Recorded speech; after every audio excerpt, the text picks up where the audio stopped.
Assalamualaikum warahmatullahi wabarakatuh. Puji syukur kehadirat Allah, kita masih bisa belajar di tengah kondisi yang tidak menentu ini ya. Sebelum kita mulai pelajaran pada pagi hari ini, marilah kita berdoa semoga apa yang kita pelajari nanti menjadi manfaat bagi kita semua. Al-Fatihah.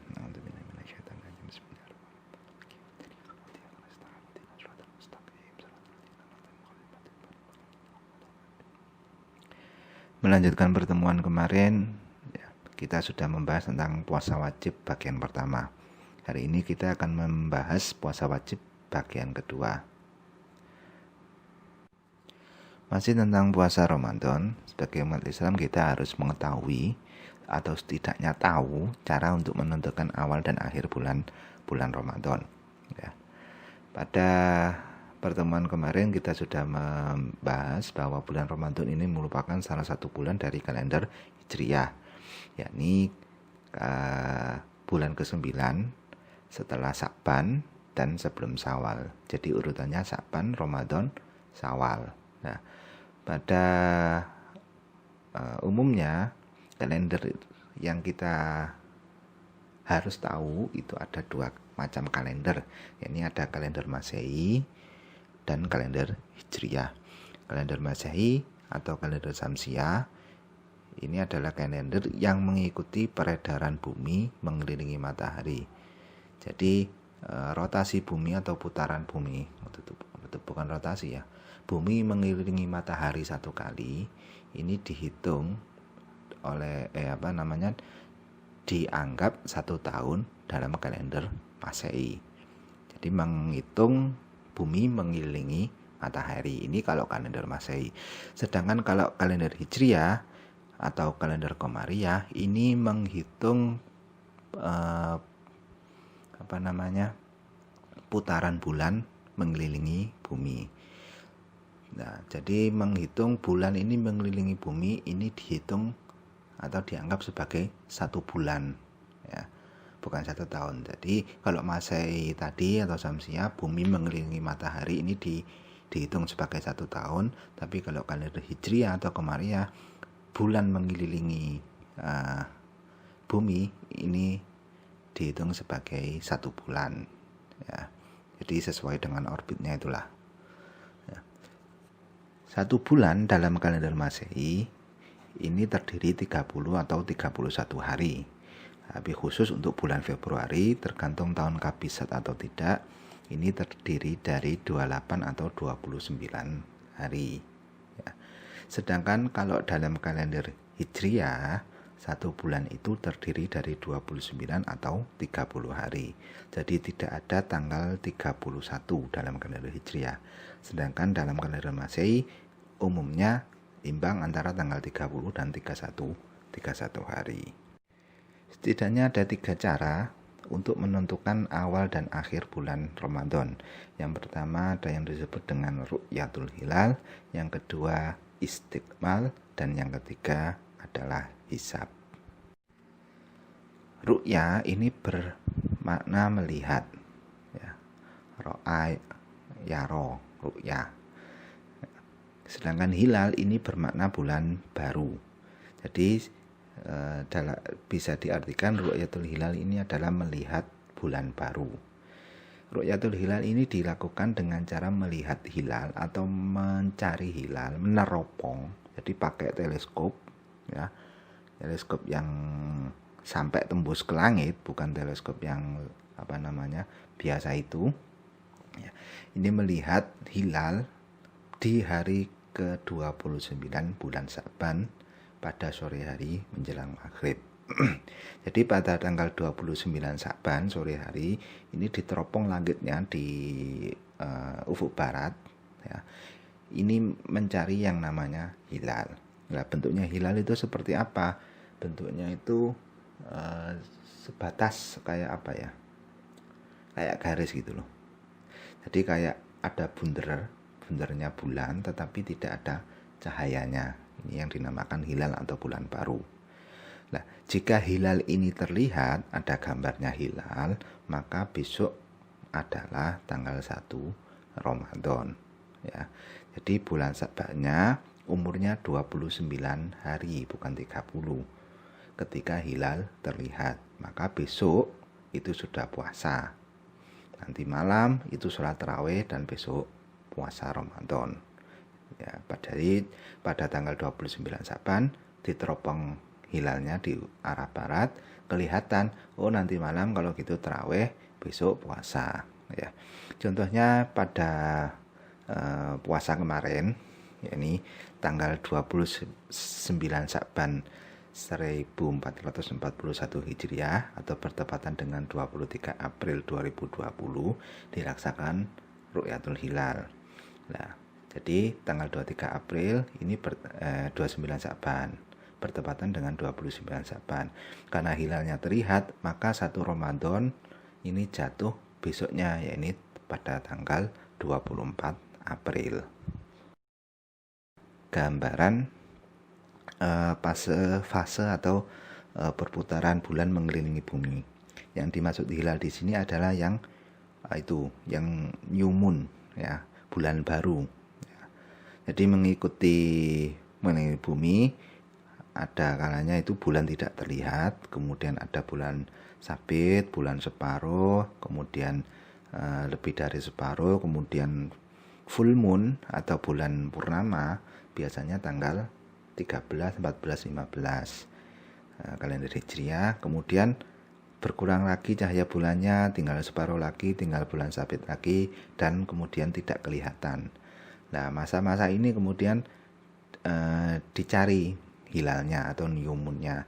Kalau ini sudah kelihatan, oh sudah akan tampak bulannya, maka ini yang dikatakan sebagai hilal atau bulan baru. Cara yang kedua adalah istikmal. Istikmal maknanya adalah menyempurnakan atau menggenapkan 30 hari. Cara istikmal ini dilakukan apabila hilal tidak terlihat pada tanggal 29 Saban, maka besoknya adalah tanggal 30 Saban.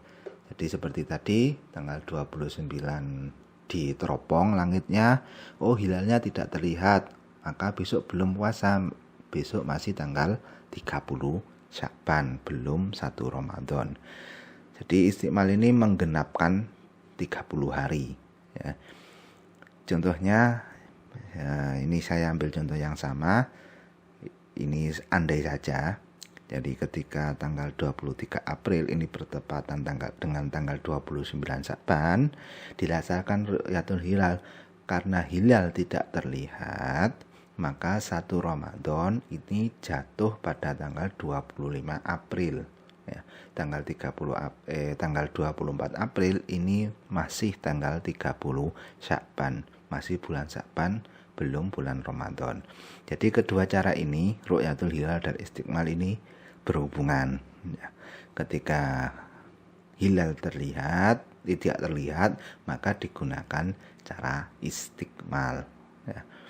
Kalau di Indonesia ini sudah masuk dalam wewenang negara, kita tinggal mengikuti sidang isbat yang dilaksanakan di Jakarta. Jadi sidang isbat ini bukan cuman kumpul orang kemudian sidang atau rapat, tetapi mengumpulkan data dari titik-titik di Indonesia, adakah yang melihat hilal atau tidak. Nah, jadi kemudian disidangkan, dirapatkan. Gimana di sebelah Indonesia bagian timur hilalnya terlihat atau tidak? Oh, tidak kelihatan. Di tengah Indonesia tengah terlihat atau tidak? Oh, tidak kelihatan. Di timur gimana? Di barat gimana? Terlihat atau tidak? Oh, terlihat umpama ya. Nah, ini kemudian dirapatkan. Enaknya ini pakai Ru'yatul Hilal atau istikmal. Nah, jadi saling adu argumen. Ya, itu yang dinamakan dengan sidang isbat. Ya, jadi ada Ru'yatul Hilal dan istikmal. Nah, hal ini penggunaan Ru'yatul Hilal dan istikmal ini berdasarkan hadis Nabi, sumu li ru'yatihi wa aftiru li ru'yatihi. Puasalah dengan melihat bulan dan berfitr atau berlebaranlah dengan melihat bulan. Fa in hubiya alaikum, apabila tidak nampak oleh kamu, fa'akmilu iddata sya'bana salatina, maka sempurnakanlah hitungan Sya'ban menjadi 30 hari. Jadi utamanya adalah ru'yatul hilal. Kalau hilalnya ini tidak terlihat, maka dipakai cara yang kedua, yakni istikmal. Cara yang ketiga adalah hisab. Ya, hisab ini bermakna menghitung. Dimaksudnya kalau hisab ini tidak kemudian menyaksikan secara langsung, tapi menghitung melalui rumus. Ya.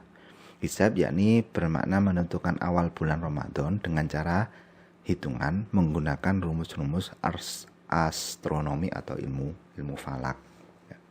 Jadi banyak rumusnya itu ruwet. Ini sampean tidak akan belajar rumusnya pada pelajaran fikih di kelas 8 ini, tetapi sampean cuman perlu tahu saja, oh ada hisab, ya ini menghitung, ya kasarannya seperti itu.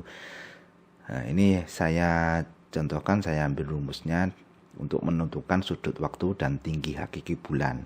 Ya, sebagaimana sampean lihat itu rumusnya agak ribet. Ya. Jadi hisab ini pada awalnya memang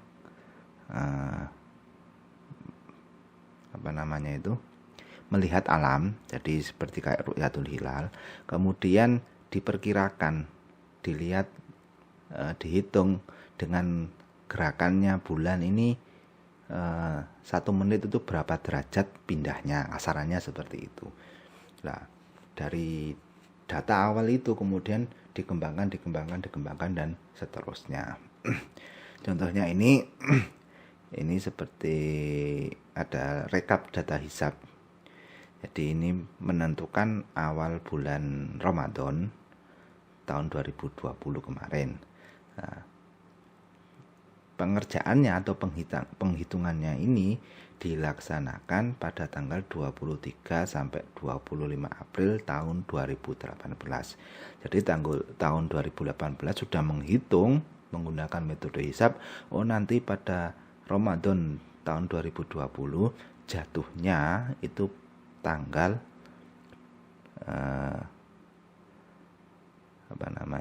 24 April. Nah, ini sistemnya yang di sini adalah jenis rumusnya. Ada jenis rumusnya ini mewakili kitabnya, ada Sulamun Nayyirain, ada Fathu Raful Manan, Qawaid Falakiyah, Manhajul Hamidiyah, dan selanjutnya. Maksudnya di sini rumusnya ilmu falaknya itu banyak yang mengembangkan. Nah, kemudian dihitung dan menghasilkan nanti ini awal Sya'ban ya. Ya, awal Sya'ban dihitung pada tanggal awal Sya'ban tahun 2020 atau Masehi atau 1441 Hijriah yang bertepatan dengan tahun 2020, dihitung pada tahun 2018, ini jatuh pada tanggal 26 Maret 2020. Jadi menghitungnya sudah belakangan. Ini yang dinamakan dengan hisab. Macam yang kedua dari puasa wajib itu ada yang namanya puasa nazar. Nazar secara bahasa berarti janji. Ya, puasa nazar ini adalah puasa yang disebabkan karena janji seseorang untuk mengerjakan puasa. Ya, jadi nazar ini sampean berjanji akan mengerjakan puasa.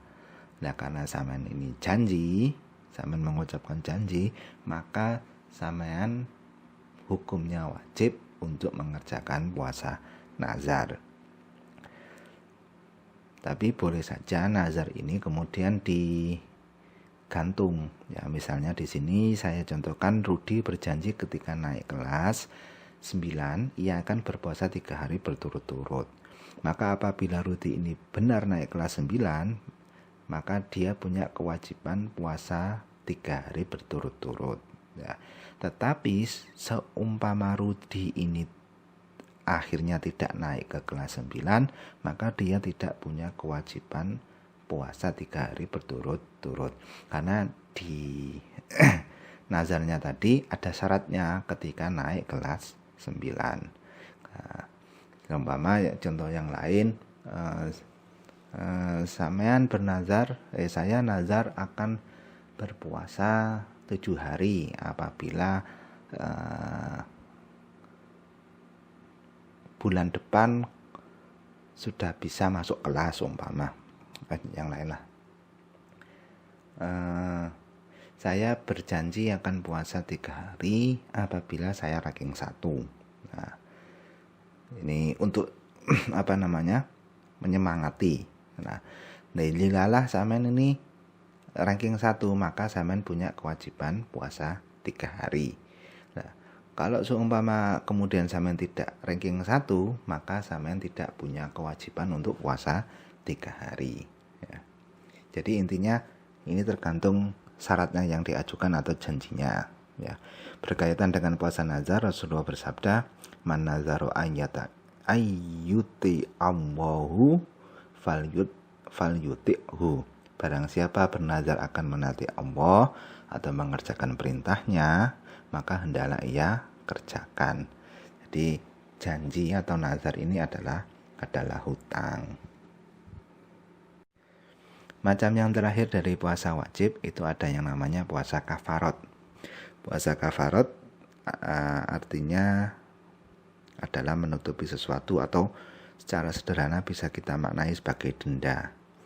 Puasa kafarot secara istilah adalah puasa untuk mengganti denda yang wajib ditunaikan yang disebabkan oleh suatu perbuatan dosa yang bertujuan menutup dosa tersebut sehingga tidak ada lagi pengaruh dosa yang sudah diperbuat baik di dunia maupun di akhirat. Ya bukan hanya dosa sih sebenarnya, tapi karena ada dendanya. Sampean mengerjakan sesuatu kemudian sampean tidak memenuhinya, sampean kena denda. Kasarannya seperti itu ya, seperti kayak sampean di kelas ada perjanjian, kalau yang tidur di kelas akan didenda Rp500. Nah, itu yang dinamakan puasa kafarat. Intinya adalah puasa denda. Setidaknya ada 3 macam puasa kafarat. Yang pertama adalah puasa kafarat atau denda dalam ibadah haji. Orang yang melakukan haji secara tamattu dan qiron ini wajib membayar denda menyembelih seekor kambing. Ya. Jadi dalam ibadah haji nanti kita akan pelajari ada 3 macam caranya, ada haji ifrad, tamattu, dan qiron. Nah, kalau mengerjakan haji dengan cara tamattu dan qiron ini ada denda untuk menyembelih kambing. Nah, kalau mampu. Nah, seumpama orangnya ini tidak mampu, maka ia menggantinya dengan puasa. Nah, ini puasa kafarot selama 10 hari. Dengan rincian 3 hari puasa di Mekah, 7 hari puasa di negara asalnya atau ketika sudah sampai rumah. Jadi yang pertama ini adalah dalam ibadah haji, ketika melaksanakan haji secara tamattu dan qiron, ini ada denda menyembelih kambing. Kalau seumpama tidak mampu menyembelih kambing, maka diganti dengan puasa 10 hari, 3 hari di Mekah, 7 hari di rumahnya. Ini puasa kafarot dalam ibadah haji. Yang kedua adalah puasa kafarot karena melanggar sumpah. Ya. Jadi ini kaitannya kayak janji. Jadi seumpama sampean berjanji tidak bisa menepati janji itu atau melanggarnya, maka sampean diwajibkan membayar kafarot, ya, atau membayar denda. Seumpama sampean janji kepada Allah tidak akan nakal gitu seumpama. Nah, dilala sampean nakal. Nah, sampean ini karena melanggar janji itu tadi, janji tidak akan nakal, maka sampean punya utang karena melanggar janji. Nah, ini untuk menebus utangnya atau dosanya itu tadi ada dendanya dengan 3 pilihan. Utamanya adalah memberi makan 10 orang miskin, ya.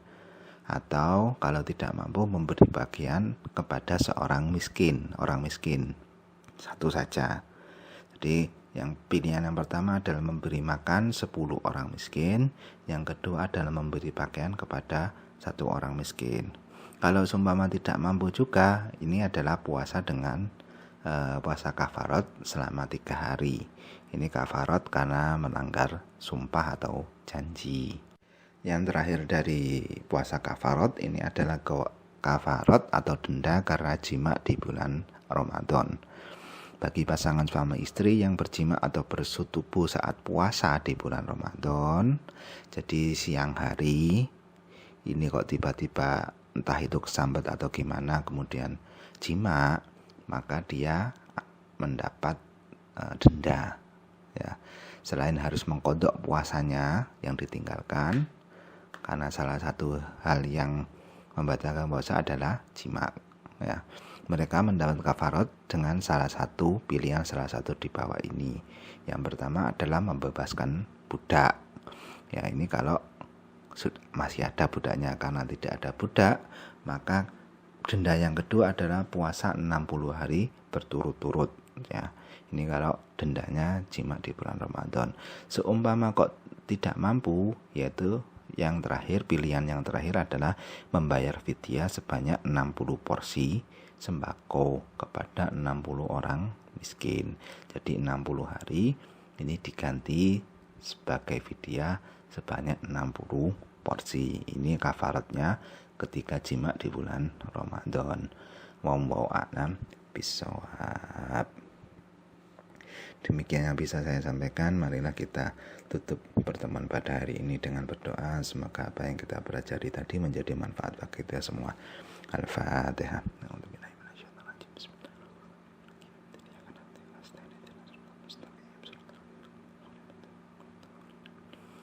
Ihdinas siratal mustaqim. Assalamualaikum warahmatullahi wabarakatuh.